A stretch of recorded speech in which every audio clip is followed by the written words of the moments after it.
Biological Sciences here at Notre Dame. He is also the Reverend Howard J. Canna Memorial Director of the Center for Zebrafish Research. And so his title is up here, and what they have to say.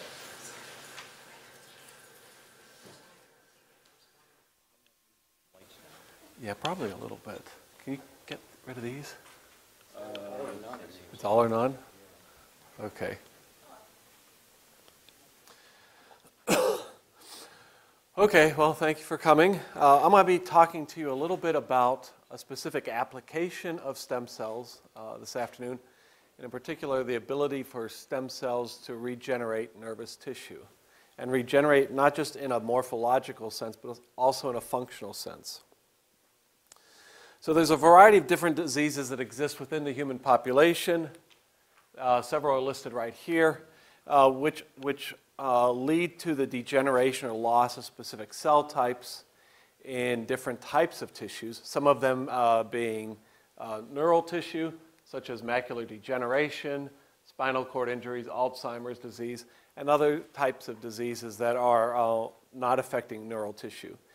In all these cases, the therapies that exist for these diseases are basically sort of stopgap measures in which we try to, or the medical field tries to keep the tissue from becoming further damaged and retain as much function as possible. But there are not good examples or therapies available right now to try to regenerate the damaged tissue itself. So in the center here, we've got a picture of the Golden Dome on a bright sunny day, not like today though.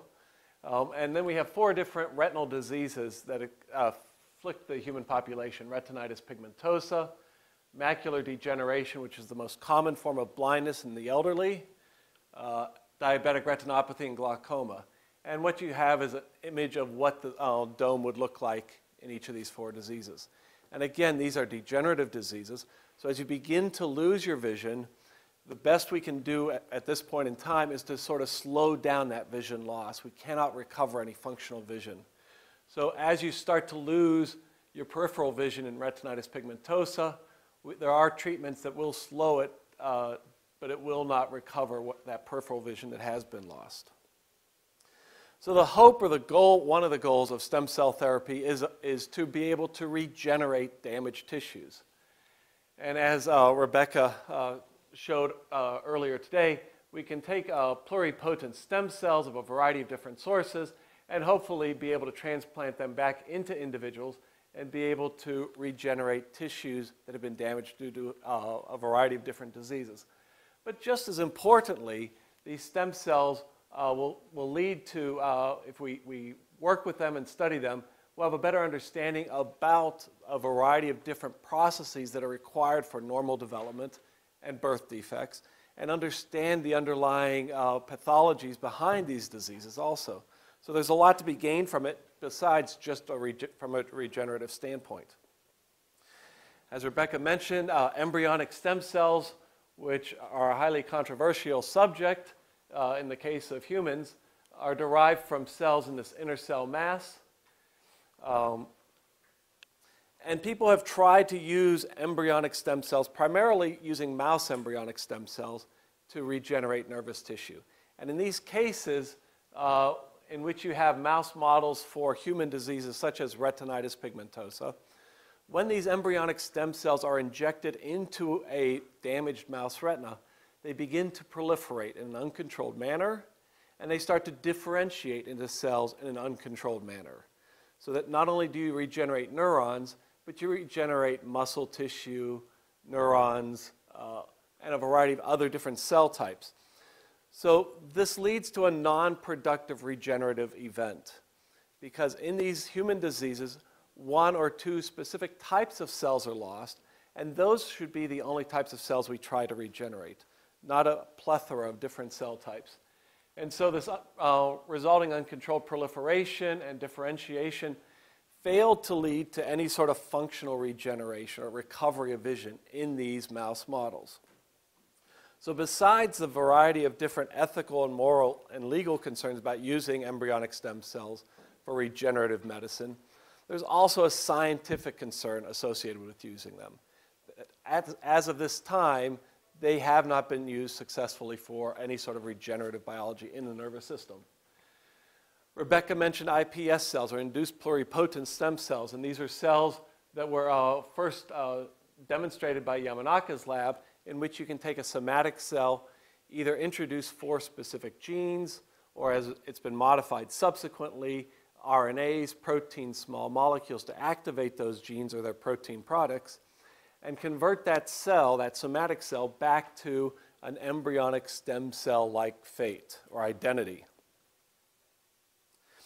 And so these cells hold a lot of promise because not only can we generate cells from an individual person that could be used as a potential therapy for that individual, but also these iPS cells can be used as disease-specific models. So we could take individuals that suffer from a particular type of disease, such as Parkinson's disease. We can generate iPS cells from their fibroblasts, their somatic cells, take those iPS cells, convert them into neurons, and then look to see what the defects are within this individual who is suffering from Parkinson's disease. However, I think what's been shown very recently is that there are potential limitations to this. So a group down at the Salk Institute recently took somatic cells from patients who suffer from schizophrenia, converted those somatic cells into iPS cells, then took those iPS cells, converted them back into neurons, and they've identified now that these schizophrenic neurons that were generated in culture possess reduced neuronal connectivity. They have significant changes in gene expression relative to normal neurons. And so we're left with a sort of a question when we're looking at complex tissues such as the brain, and we're looking at a disease of the central nervous system, the brain itself, such as schizophrenia. Do these simple sorts of defects that we observed in this iPS cell model, are they really telling us a whole lot about the disease? Are they going to give us a lot greater insight into how we can maybe generate therapies for this disease? Or is it just simply going to be sort of a long path to try to get at some sort of therapy? So while there's a lot of potential, I think we need to be careful about the sorts of diseases that we tackle with these cells. Now, there's a variety of potential difficulties also associated with iPS cells. So they've been found occasionally to be limited in their pluripotency. So they may not be able to differentiate in every cell type within the individual. And in some cases, when these cells are injected back into the donor, they have been rejected. And this is using mouse models again. So what's been argued as one of the advantages of the graft rejection issue isn't as clear-cut as what it appears to be. When you introduce these iPS cells into an individual, you also form teratomas, which is uncontrolled growth of both ectodermal, mesodermal, and endodermal tissue, much like if you introduce embryonic stem cells into an individual.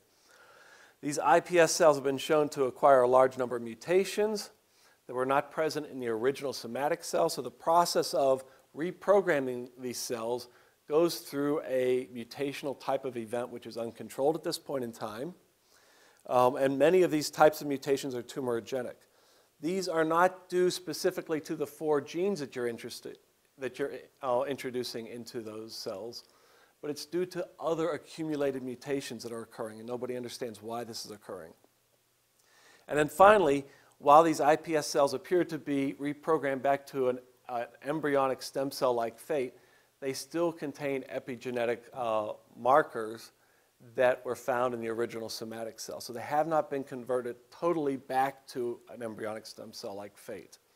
They still retain some sort of identity to the somatic cell they were derived from. Now, I say these are potential difficulties. I don't think this is going to greatly limit or reduce the potential for using iPS cells, but it does raise some issues that need to be resolved scientifically before they can probably reach their full potential. Again, people have tried to use iPS cells to correct neuronal difficulties, and using the exact same mouse models of retinitis pigmentosa and cone cell degeneration or macular degeneration, again, these iPS cells fail to regenerate functional neurons in this model due to the fact that, again, there's this uncontrolled proliferation that's going on, their failure to differentiate into only the desired types of neurons that are missing. And then an additional problem, which has recently been identified, is that injection of these iPS cells actually fail to actually integrate into the retina. So that there's physical barriers, limiting membranes that prevent this integration. But while this is a potential difficulty, it's also been resolved within the last year by using specific types of enzymes such as MMPs, in particular MMP2 or metallic proteinase 2, we can get these cells to integrate into the retina. A third type of cell, which Rebecca sort of hinted at a little bit, is progenitor cells. So as these stem cells divide, they produce not only themselves again through the self-renewal process, but they also produce progenitor cells. And progenitor cells have been shown to be much more effective at dealing with these neuronal defects. So if we take a specific type of progenitor cell, rod photoreceptor cell precursor, and this is designated by this NRL+, it's expressing a specific protein. This cell has stopped going through cell division, so it's post-mitotic. It is now committed to ultimately becoming a rod photoreceptor cell.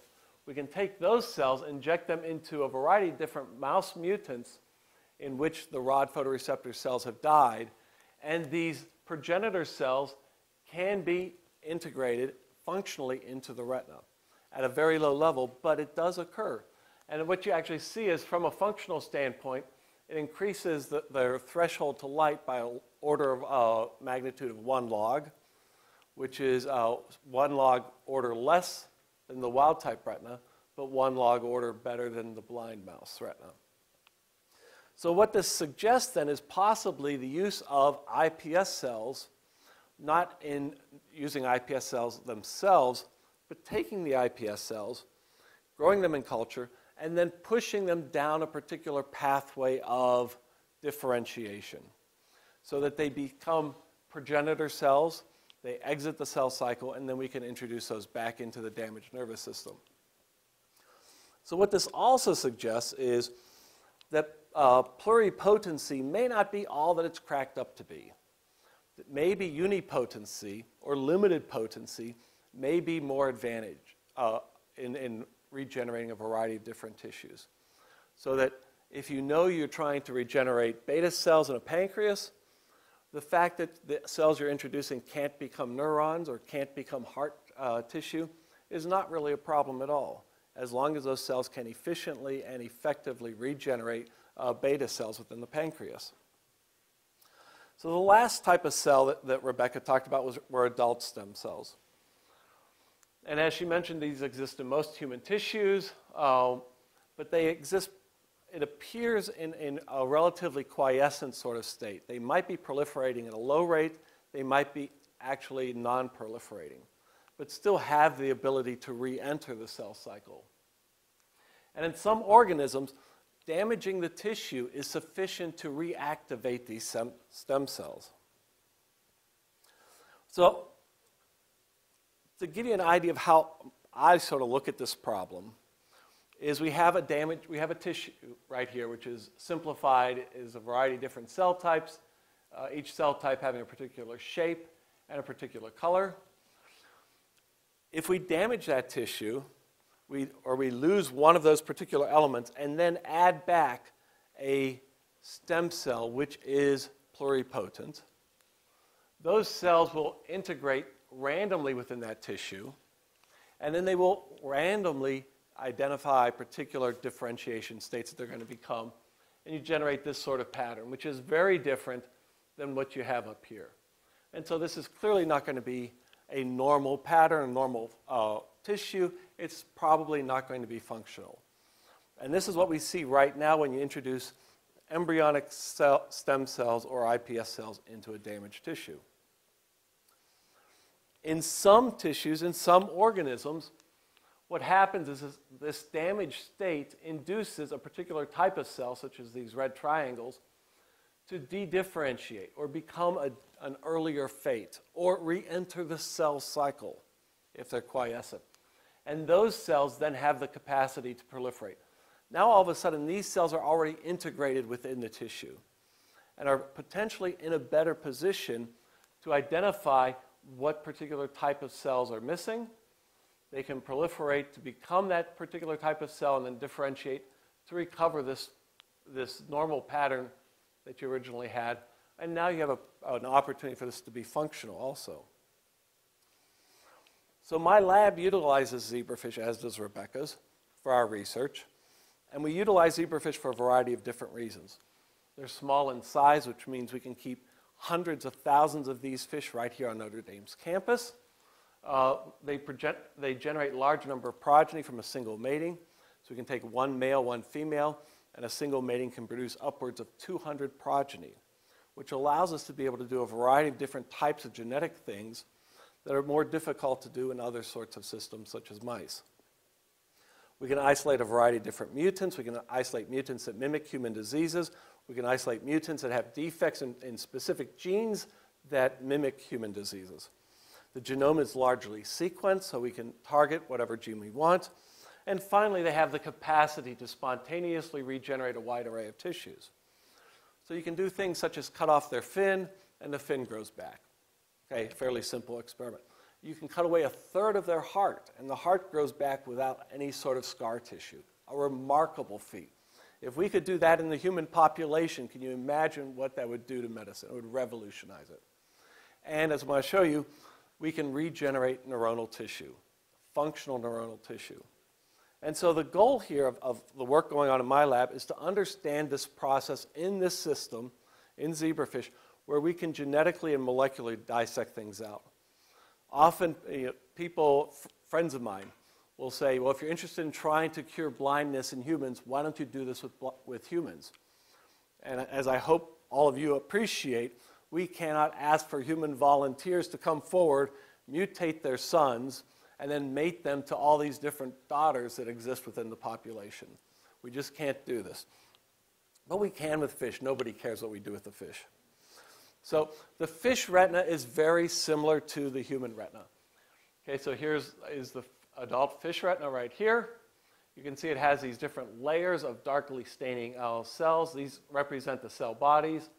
So we have a ganglion cell layer, we have an inner nuclear layer, and we have an outer nuclear layer. This is the same sort of arrangement you see in the human retina. This schematic shows the variety of different cell types within that retina. It's a fairly simple neuronal system containing 7 different types of neurons. Okay? One neuronal cell, which is shown here in blue, which is called the Mueller glial cell. All of those cells are present in the human retina. This Mueller glial cell turns out to be an adult stem cell, which resides within this tissue. Now, this adult stem cell, this Mueller glial cell, serves particular functions within the retina. It's there to make sure that we are not producing toxins, that we're producing the right type of growth factors to keep the neurons happy.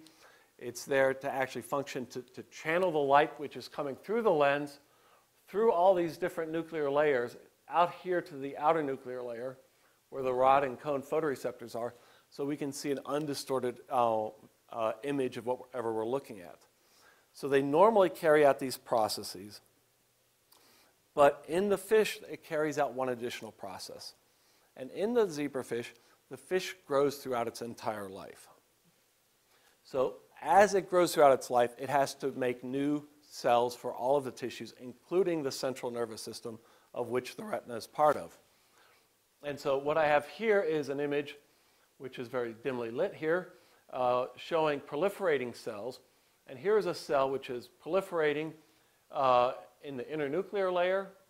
And under normal circumstances, this cell, this internuclear stem cell, as it was called back in 2003, divides asymmetrically to regenerate itself or renew itself, and it produces progenitor cells. And these progenitor cells then migrate from the internuclear layer to the outer nuclear layer, where we call them rod precursor cells, because at that point they are committed to becoming a rod photoreceptor cell.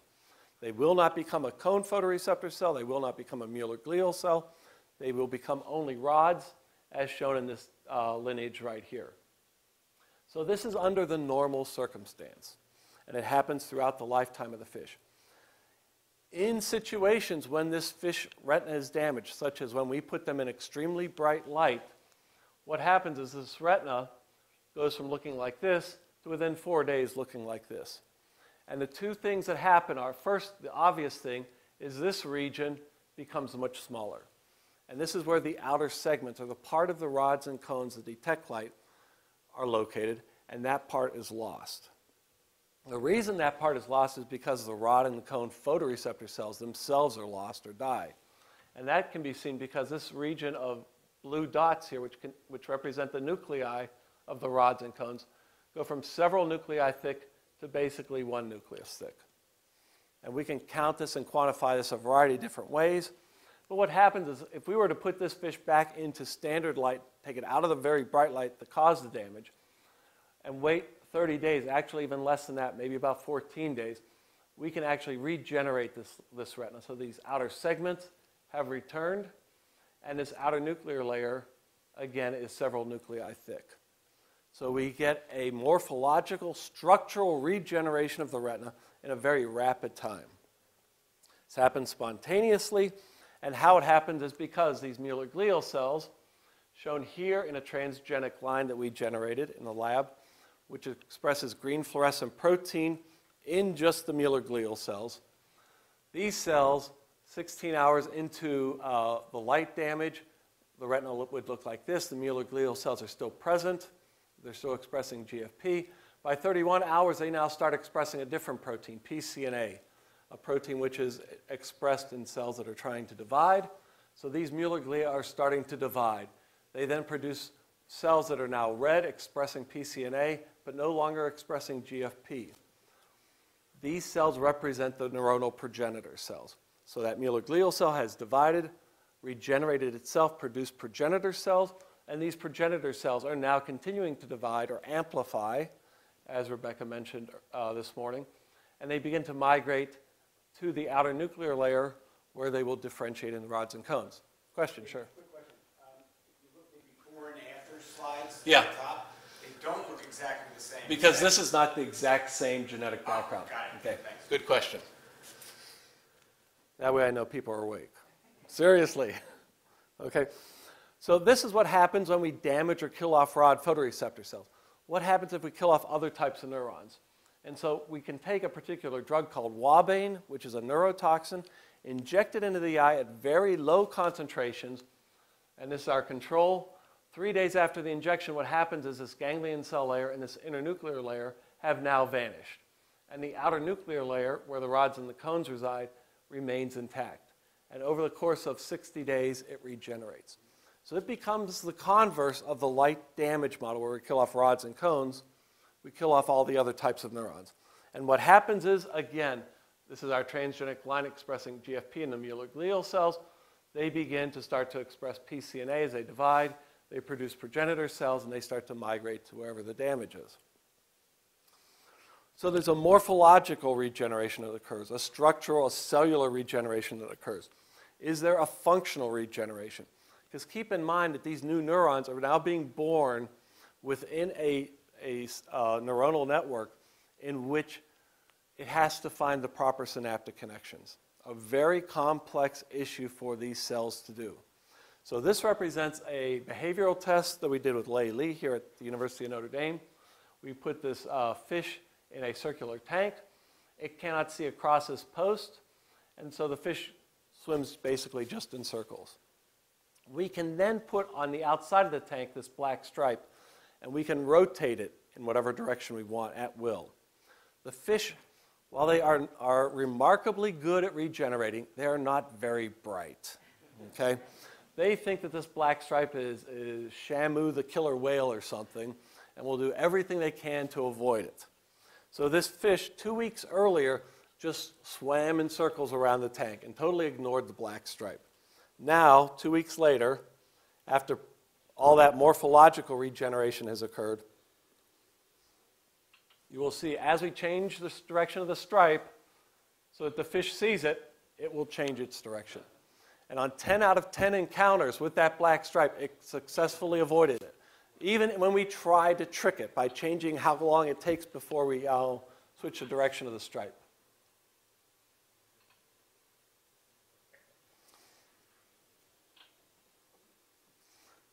So clearly this fish has been able to reconstitute visual behavior as best as we can assay. We've also been able to do electrophysiological tests, and those allow the fish to look like it's also functionally regenerated. So when we talk about regeneration, the question that comes up is that basically, is this regeneration just recapitulating development? Are we causing these stem cells to basically go through development again?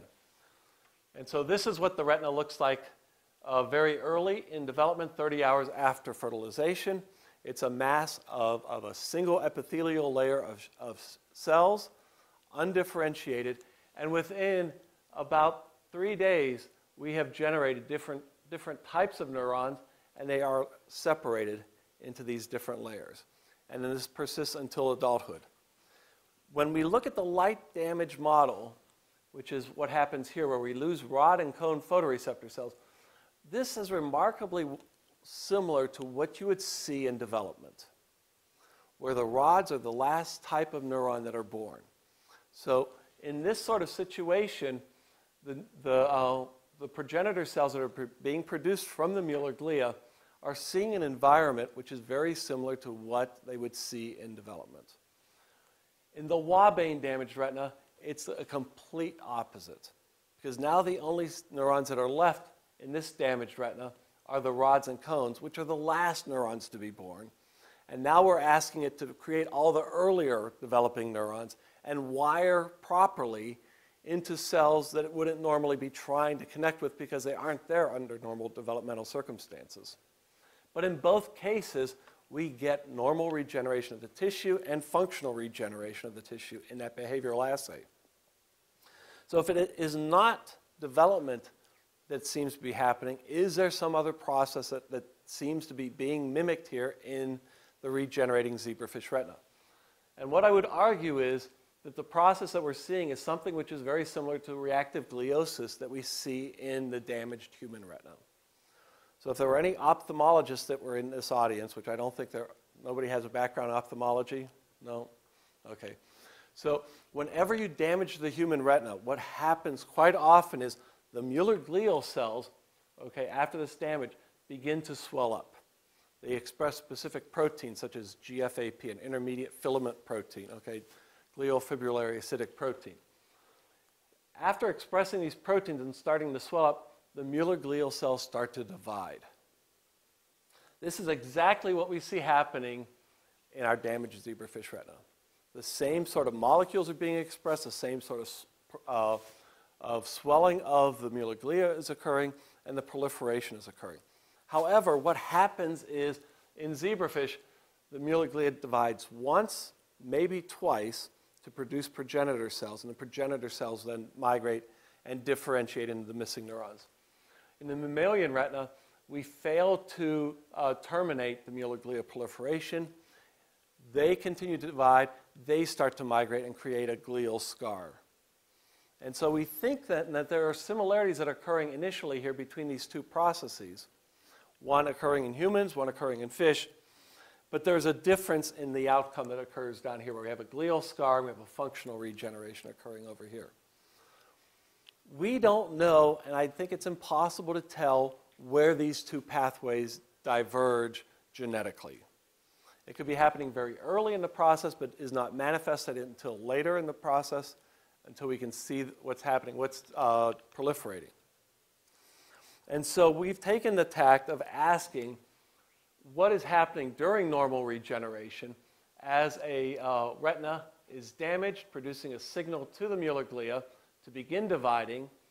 This Mueller glial cell divides to produce a progenitor cell. The progenitor cells then continue to divide or amplify a number, and then they begin to migrate to the proper damaged layer of the retina and differentiate into the missing neurons. So we've taken a variety of different tacks. We've asked what sort of molecules initiate this proliferation response. I'm going to move through this rather quickly now, okay? We generated a model in which we took a fish, we damaged it in bright light to the point in which we know that the signals, whatever signals there might be to initiate proliferation are occurring. And we take the eye from this fish, grind it up, and inject it into an undamaged fish eye. So if there are molecular signals that are causing this regeneration response, the molecular signals from this damaged eye should now be present in this undamaged eye and trying to cause regeneration to some extent in an environment where there is no damage. And if that's the case, can we see regeneration?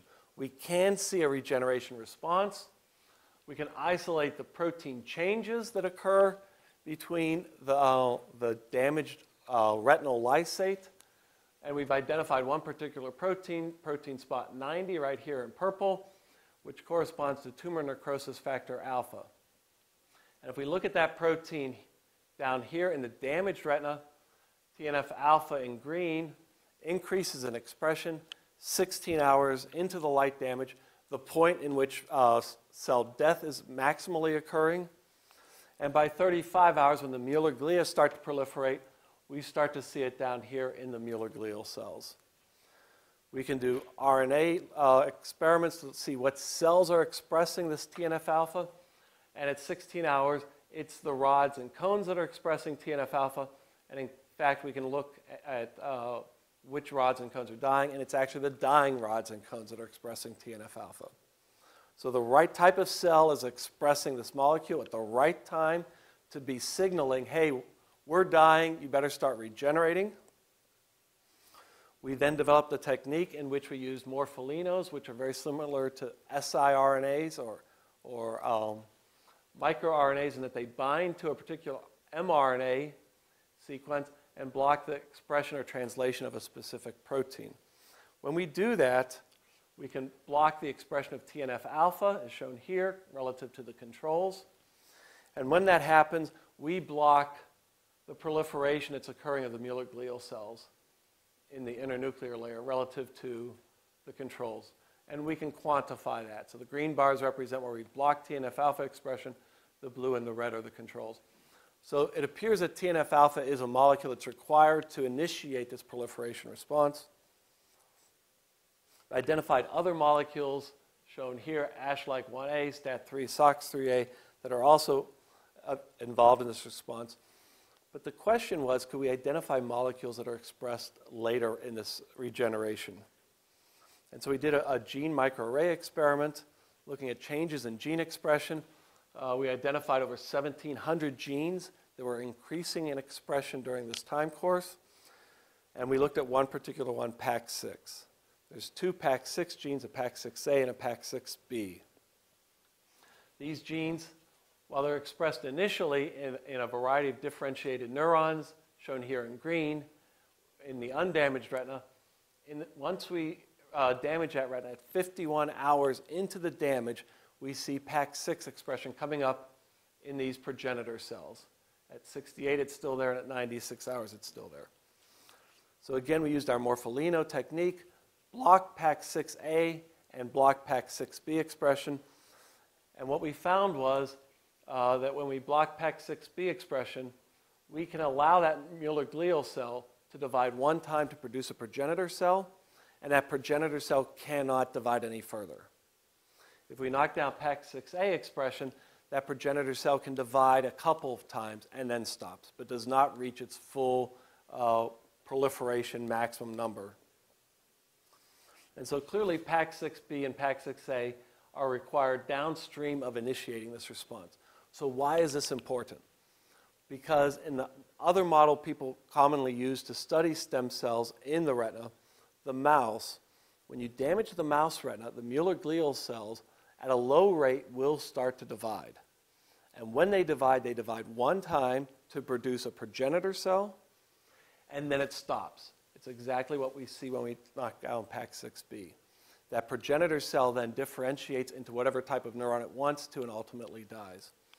So what we're trying to do at this point is utilize zebrafish to try to tweak out what are these different processes that are controlling its spontaneous regeneration. We've identified several that initiate the regeneration response, and we've identified molecules that when we knock them out, basically mimic what happens when we look in the mammalian retina. So we're now starting to form collaborations to look at what's happening to the expression of these genes in the damaged mouse retina. And so I think that there's a variety of different human degenerative diseases that exist that require a regenerative type of therapy. And this is the only way we're ultimately going to be able to reduce the suffering from the individuals that have these diseases.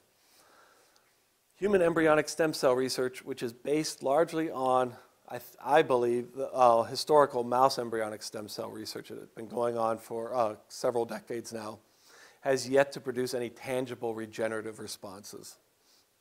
So I'm not sure that we are either vastly underestimating how to utilize those cells in a regenerative capacity, or they lack the ability to be that specific for a regeneration response. So adult stem cell biology, while it does have a variety of different problems, such as they're few in number, they divide very slowly in culture, and so their ability to isolate them, grow them, and put them back into a tissue to regenerate tissue looks like it's probably not going to be a very effective means, has the ability to spontaneously, within the organism itself, regenerate tissue. And that might be where this type of regenerative therapy, at least with adult stem cell, lies right now. Utilizing something like zebrafish to sort of point us in the right directions allows us to then direct our efforts, as opposed to saying, we want to make a mouse retina regenerate. What are we going to do? And just randomly trying a variety of different things and trying new things over and over again until we try to hit upon things. It should be mentioned that Yamanaka's group, when they identified this iPS stem cell technology, they identified about 30 different genes that they thought were important. They tried each gene independently, failed to get an iPS cell, started to do pairwise combinations, 3 genes at a time, ultimately 4 genes at a time before they actually got this to work. So trying to sort of shoot in the dark is not the most productive way of going. And so we think utilizing zebrafish should help. And so the people in the lab that have been doing this work, several postdocs, graduate students and undergraduates have been working on this project. The people whose names are bold are people who provided data for this talk. We have been funded by the National Institutes of Health, Fight for Sight Postdoctoral Fellowship, the Johnson & Johnson Focused Giving Program, and the Center for Zebrafish Research at Notre Dame. And I'd be happy to answer any questions.